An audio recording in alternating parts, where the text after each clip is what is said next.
Relationship between God and Moses, దేవునికి మోషేకి మధ్య ఉన్న యొక్క బంధం మనకు అక్కడ కనబడుతుంది.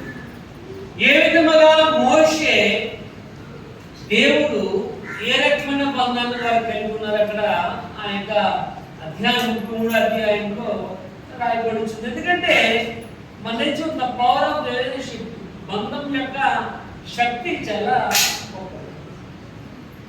బంధం యొక్క వాల్యూ చాలా గొప్పది. దాంట్లో హానెస్ట్ కనపడాలి, నిజాయితీ కనపడాలి.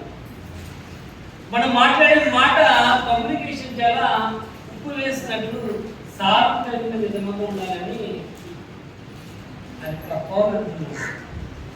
ఇక్కడ మొదటిగా రాయబడుతుంది. యేసు ప్రభుకి దేవునికి మోషేకి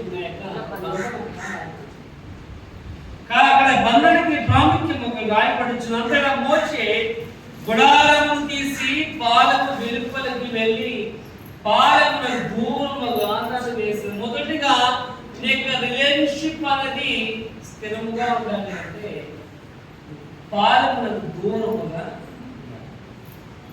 పాలమునకు దూరముగా అంటే పాలకులు ఎవరు ఉంటారంటే జనులు అనే వాళ్ళు పాలకులు ఉన్నారు.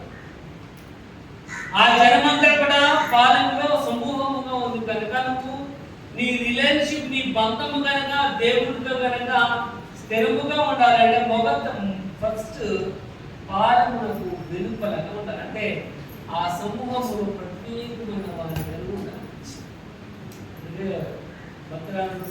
రాయబడి ప్రార్థన చేయలేదు, రహస్యం అనేది తండ్రి కనబడే విధంగా